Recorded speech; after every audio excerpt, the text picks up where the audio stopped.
Yes, we're back with another episode, another pair of riders.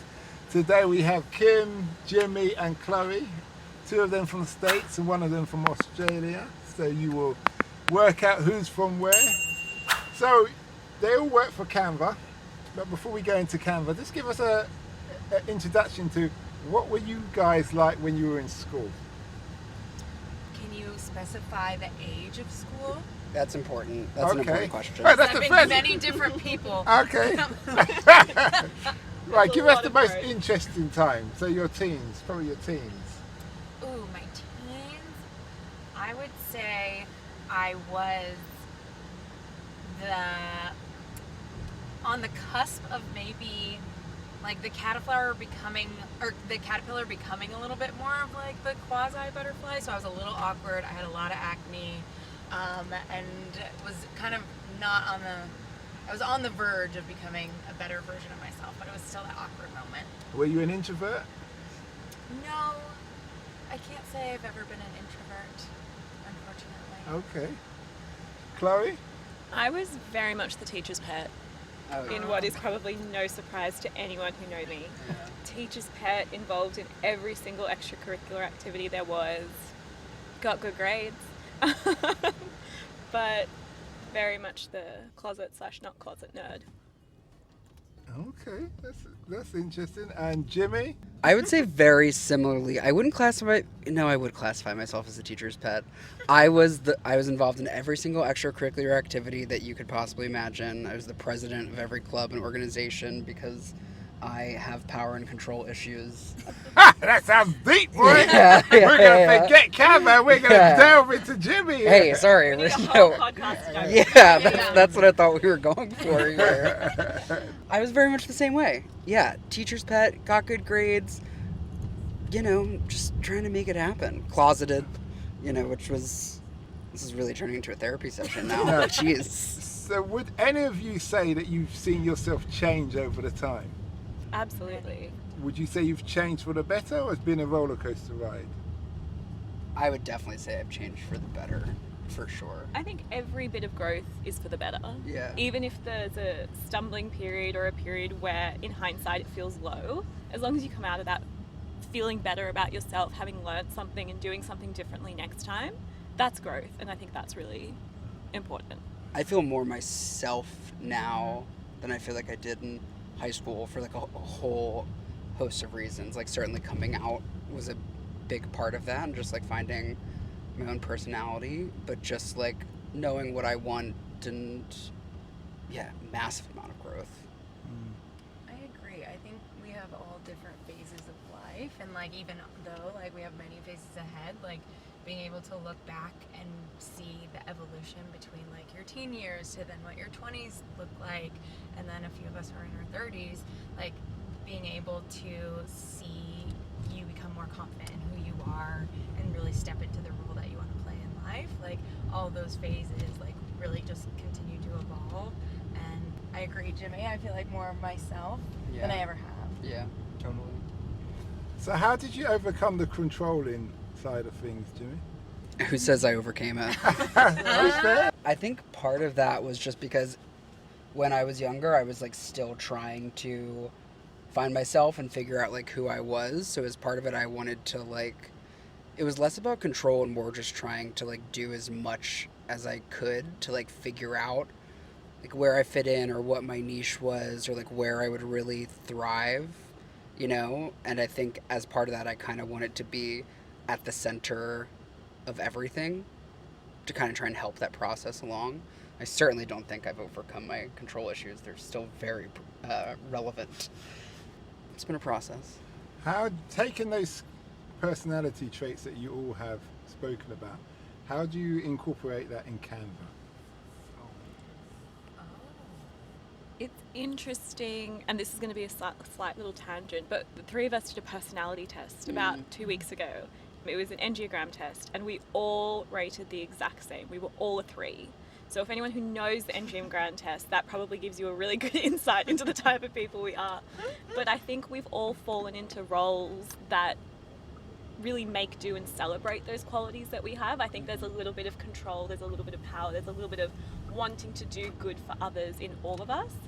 And especially with the roles we have, we've been able to embody that, and we've been able to play that to our strengths, and often that's what makes us really good at what we do. How long have you guys worked together? Well, it's a little bit varied. So Kim and I have actually been working together for over 10 years in like, not in a Canva environment, but in like a previous life before we came to Canva. And then we're just had a little bit of a reunion at the top of this year, which has been really great. And then I've been working with Chloe for a little over a year, but in a more official capacity for 4-5 months. Yeah, top of the year, same time. Yeah, oh yeah, that's right. Yeah.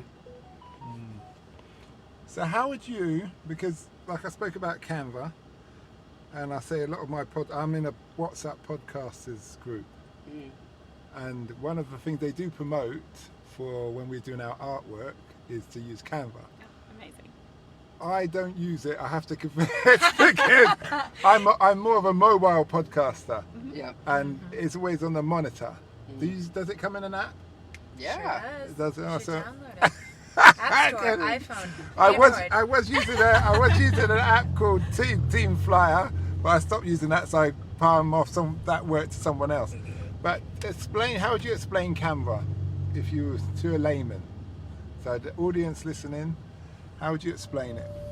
Canva's a design platform, I think at its most like basic level, if you think along the lines of, like a PowerPoint, Adobe, Microsoft, like those tools that are used to facilitate creativity, creative assets, design.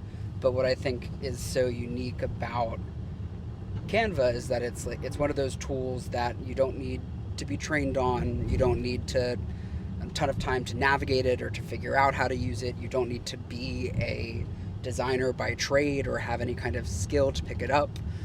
One of our kind of like core mantras about empowering the world to design and making design super accessible for anybody that wants to, has an interest, has a passion, has a want, a need, a desire to design. And the product and the platform really facilitate that. And again, making it a little bit more accessible, which I think is really great. Is that a good description? I think so. I think you Well, covered they're going to have to. The Nailed it. main You talking covered point. the main I talking think you point. nailed it. So what are your different roles within the company? That's a great question. So Chloe and I actually work on Jimmy's team, and we are all in experiential marketing. So we do events, activations, and really bring Canva to life in real life. Okay, Yeah. that's interesting. What have you learned about working at Canva that you wish you knew when you had started? See, everyone's thinking. Yeah, that's. There's so many learnings. I know. I was gonna say, like, where does one even start? And I think, to be fair, like maybe that's a good point to make, is that learning never stops. And I think, especially when I was younger, I was like, oh, when I get to exposition, or when I have this job title, or when I have this many years in the industry, that's me set, like I'm good to go. But really, that's never the case. And I think if you do have that, if you end up with that mentality, you're never growing as a person, you're never growing as a team member. So I think what's been reinforced a lot is how everyone is always learning and taking those learnings and building on that for next time. Yeah, I would say for me personally, and this is very niche, but my background before I came to Canva was in agency life. So there was like a little bit of a learning curve for me to go from the agency side of the world to brand side, because on the agency side it was very much about, you were working in service of a client, or you were responding to a specific brief or a specific ask or a direction, and your work was always like polished before you put it out in the world. You were always perfecting the presentation, or you were making sure that you had all the bullet points you needed, or you were rehearsing your script for the meeting that you were about to go into. And I think when I first started at Canva, I went into it with that mentality of like, everything I put out in the world has to be super polished and buttoned up, and almost like I was pitching or presenting in like every meeting that I was in. And I think to break down that mentality of just like, you are no longer, or that I was no longer had to like either prove myself to someone or sell something in, but about it being more of a collaborative environment and process, was the biggest learning curve for me, I think. So from what I'm getting from you, in the agency world, you're only as good as your last job. 100%. But when you're working for some, like in a company, you can actually breathe and relax. Without a doubt. And it allows you to be a little bit more creative. It allows you to dig a little bit deeper, I think, in the kind of work you do. You know, whereas in like the agency life, I was always on a little bit of a swivel. I was going from client to client, different projects to, you know, that were like on the extreme sides of the spectrum. But being on this side now, you can kind of have your full focus on, you know, one brand, one project, one kind of like North Star, which I think has been different. Okay, that's good. What do you guys think of London? You've been from different places around the world. And do you work with Londoners, or is it just totally people from outside? Or I should say English people. Canva is a global company, so we get the pleasure of working with people from many different countries and in many different ways. So, to your original question, I'm really liking London. I have come once before, and I don't know if I should admit this, but I didn't get the best impression. But coming back again, Okay. I've really enjoyed it. There's such a cool culture and a vibe here that you can see on the streets. Like driving down the streets, you can see, oh, I'm in London, like this is what people talk about. And many Aussies come to London and many Brits come to Australia. And yet, literally driving down the street now, I'm like, I get what they're talking about. Okay. I feel like as soon as I stepped off the plane, I had the millennial urge to say I could move here. You know, that like TikTok trend to be like, as soon as you're in a new city, you're like, yeah, I could live here. I could see how that could happen. But I feel like I do feel that with London. I've been telling Chloe and Kim this a little bit as we've been like walking around. I just moved to Los Angeles like a year ago after spending like 12 years in New York. And the difference between Los Angeles and New York is vast. And I think London reminds me a little bit of like how I felt in New York for so long. And to get a little bit of that back, I think is really nice. So I feel very comfortable here. It feels really good. We're coming to the end of the journey. Sorry to cut you there, Kim. Oh, that's okay. My last question to you guys, in one sentence each, please, is what can America learn from London, and what can London learn from America, and what can London learn from Australia, and what can Australia learn from London? Go, Kim. I'm going to keep my answer light because there's many different things and many different ways to answer that. But I would say America could learn the fashion of London a little bit better. I feel like, at least I'm in San Francisco, so I would say we could take a major note from London as far as dressing the way that you all do. And what could London learn from America? Maybe having a little bit, I've heard that Shall we move I've on? heard that there's not as great of Mexican food here, so I feel like that's the only thing that I can think of. That's important. Yeah, that would make sense. Coming from California. Yeah, that would make sense. There's not that many. There's a strong American community, Mexican community now in South London, but apart from that, Jim? I don't think there's a single thing that anyone else in the world can learn from America, to be honest, because there's not a whole lot of great things going on there. But I will +1 to Kim's comment about the fashion. My jaw has been on the floor a number of times this week as we've just seen some of the very stylish, very attractive Londoners walking around. I will also say the accents. I think Americans, I wish we could take a little bit of the London vibe of the accent, because I think ours are harsh and disgusting, and hearing everyone talk here is so lovely and soothing. Okay. You know?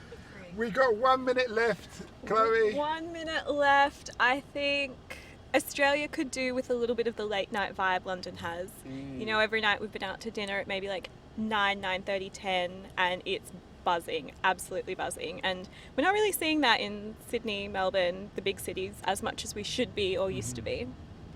Okay. Well, thanks a lot for that, and we wish you well. Thank you so Now, much. we hope that episode enhanced your life.